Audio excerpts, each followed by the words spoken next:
Hi friends. അപ്പോൾ ഇന്ന് രാവിലെ കുഞ്ഞുങ്ങളെയൊക്കെ സ്കൂളിൽ വിട്ടിട്ട് വന്നിട്ട് പാത്രമൊക്കെ കഴുകാനുണ്ടായിരുന്നു. അപ്പോൾ അതൊക്കെ ഒന്ന് കഴുകി വെച്ചിട്ട് ഇനി ഉച്ചക്കലത്തേക്കുള്ള പരിപാടികളെല്ലാം സ്റ്റാർട്ട് ചെയ്യാനായിട്ട് തുടങ്ങി. അപ്പോൾ ഞാൻ വെച്ച് കുറച്ച് തേങ്ങ തിരുമ്മി വെക്കാം, കാരണം കുറച്ച് എനിക്ക് മീൻ കൂട്ടാൻ വെക്കണം. പിന്നെ നമ്മുടെ പച്ചടിയുണ്ട്, കിച്ചടി, അതിനൊക്കെ തേങ്ങ അങ്ങ് തിരുമാമെന്ന് വിചാരിച്ചു. തേങ്ങ തിരുമുന്ന സമയത്ത് അതിന് മുമ്പേ ഞാൻ അരി ഇട്ടായിരുന്നു. അപ്പോൾ ആ സമയം കൊണ്ട് അരി കുക്കറിൽ നമുക്കെല്ലാം വെന്ത് കിട്ടി. അപ്പോൾ ഞാൻ അതും അങ്ങോട്ട് ഊറ്റി വെച്ച് ബാക്കി തേങ്ങയും അങ്ങോട്ട് തിരുമ്മി വെക്കാമെന്ന് വിചാരിച്ചു. അപ്പോൾ പാവയ്ക്ക ഇന്ന് കിച്ചടി വെക്കാമെന്ന് വിചാരിച്ചു. പാവയ്ക്കയൊക്കെ പഴുത്ത് തുടങ്ങിയപ്പോൾ പിന്നെ മെഴുക്കുവരട്ടിക്കും നല്ലതായിരുന്നു. പിന്നെ ഞാൻ വിചാരിച്ചു ഇച്ചിരി കിച്ചടി വെക്കാം, കാരണം കഴിഞ്ഞ ആഴ്ചയൊക്കെ മെഴുക്കുവരട്ടിയൊക്കെ കൂട്ടിയത്. അപ്പം ചേട്ടനും ഇഷ്ടമോ, വലിയ കുഴപ്പമില്ല. കുഞ്ഞുങ്ങളും അതിൻ്റെ ചാറൊക്കെ കൂട്ടി കഴിച്ചോളും. കഷ്ണം പാവയ്ക്ക എടുത്ത് മാറ്റിയിട്ടാണെങ്കിലും തൈരൊക്കെ കൂട്ടി അവർ കഴിച്ചോളും, കുഴപ്പമില്ല. അപ്പോൾ ആ സമയത്തിന് ഞാൻ മീനും ഒക്കെ ഓർഡർ ചെയ്തിട്ടുണ്ടേ.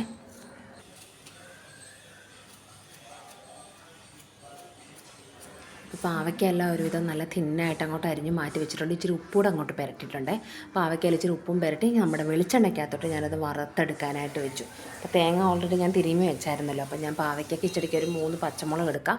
നമുക്ക് മുളക് പൊടിയൊന്നും ചേർക്കണ്ടല്ലോ ഇതിന്. അപ്പോൾ നല്ല എരിവിരുന്നോട്ടെന്ന് വിചാരിച്ച് 3 പച്ചമുളകും കൂടെ ഇട്ട് ഞാൻ നല്ലപോലെ പേസ്റ്റാക്കി അതങ്ങ് അരച്ച് മാറ്റി വെച്ചിട്ടുണ്ട്. വേറെ ഒന്നും ചേർത്തിട്ടില്ല. നല്ല പേസ്റ്റ് പരുവത്തിൽ അതും അരച്ച് മാറ്റി വെച്ച് നമ്മുടെ തൈരും ഞാനൊന്ന് തിക്കായിട്ടിരുന്ന തൈര് അതും ഒന്ന് മിക്സിയിലിട്ടൊന്ന് കറക്കി ഒന്ന് ലൂസാക്കി വെച്ചിട്ടുണ്ട്. അപ്പോൾ ആ സമയം കൊണ്ട് നമ്മുടെ പാവയ്ക്കൊക്കെ ഏകദേശം മൂത്ത് തുടങ്ങി. അപ്പോൾ അതങ്ങോട്ട് കോരി മാറ്റി എടുക്കാമെന്ന് വിചാരിച്ചു.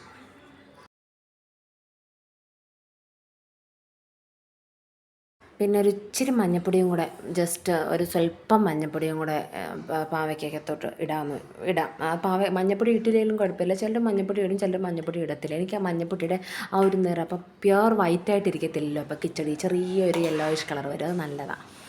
മഞ്ഞൾപ്പൊടി ഇട്ട് നമ്മുടെ അരച്ച് വെച്ച എല്ലാം നമ്മുടെ പേസ്റ്റ്, ആ കോക്കനട്ടിൻ്റെ പേസ്റ്റും ആ തൈരും ഒക്കെ ചേർത്ത് കടുകും വറുത്ത് മാറ്റി വെച്ചു. അപ്പോഴത്തേക്ക് മീനൊക്കെ വന്നു. ഞാൻ അത് വെട്ടിയിട്ടാണ് വന്നത്, വെട്ടിയാണ് നമുക്ക് കിട്ടുന്നത്. അപ്പോൾ ആ സമയം കൊണ്ട് ഞാൻ വെച്ചാൽ കൊച്ചു മീനല്ലേ, ചൂടാ, അപ്പോൾ അത് നമുക്കൊന്ന് വറക്കാനെടുക്കാമെന്ന് വിചാരിച്ച് അതിനാവശ്യമുള്ള മുളക് പൊടിയും മഞ്ഞൾപ്പൊടിയും ഉപ്പും ഒക്കെ ചേർത്ത് അതങ്ങോട്ട് വറക്കാനും പുരട്ടി അങ്ങോട്ട് മാറ്റി വെച്ചിട്ടുണ്ട്.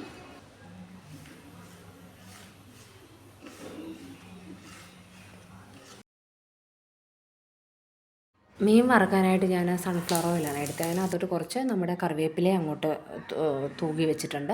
അതിനകത്തോട്ട് നമ്മുടെ കൊച്ചുമീനെല്ലാം അങ്ങോട്ട് പെറുക്കിയിട്ട് നല്ലപോലെ ക്രിസ്പി പരുവത്തിൽ മൂപ്പിച്ചെടുത്ത് ഞാൻ. അപ്പോൾ അതാകുമ്പോൾ മോനും ഭയങ്കര ഇഷ്ടമാണ്. പിന്നെ ഇച്ചിരി ആ ബാക്കിയിരുന്ന നമ്മുടെ ഈ ചൂടമീൻ ഞാൻ വിചാരിച്ചെന്നാൽ പീരയും പറ്റിക്കാം. കുറേ നാളായി ചൂട മേടിച്ചിട്ട്. മിക്കവാറും ഇവിടെ നമ്മുടെ ചൂര അല്ലെങ്കിൽ ആവൂലി അല്ലെങ്കിൽ കേര ഇങ്ങനെയുള്ള കാര്യങ്ങളാണ് മേടിക്കുന്നത്. അപ്പോൾ ഇത് കുറേ നാൾക്ക് ശേഷം ഇപ്പോൾ ചൂട കിട്ടുന്നത്. എനിക്കത് നല്ല പീര പറ്റിച്ച് കൂട്ടാനൊരാഗ്രഹം. അപ്പോൾ എന്നാൽ അതിനും കൂടെ അങ്ങ് എല്ലാം സെറ്റാക്കി അതിനാവശ്യമുള്ള എല്ലാ കാര്യങ്ങളും ആക്കി അതും അടുപ്പത്തോട്ട് അങ്ങോട്ട് വെച്ച് ഞാൻ നമ്മുടെ അടുക്കളയൊക്കെ ഒന്ന് സെറ്റാക്കി വെക്കാം. അപ്പോഴത്തേക്കും ഇതുകൂടെ ആയിക്കഴിഞ്ഞാൽ ചോറ് വിളമ്പാറാവുമെന്നു. അവർക്കും വിശപ്പൊക്കെ ആയി കുഞ്ഞുങ്ങൾക്ക്. മൂത്താളിന് നേരത്തെ വന്നു സ്കൂളിൽ നിന്ന്. അവനെന്ന് ടീച്ചേഴ്സ് ഡേ ആയതുകൊണ്ട് ഒരു 10 മണി വരെ ഉള്ളായിരുന്നു.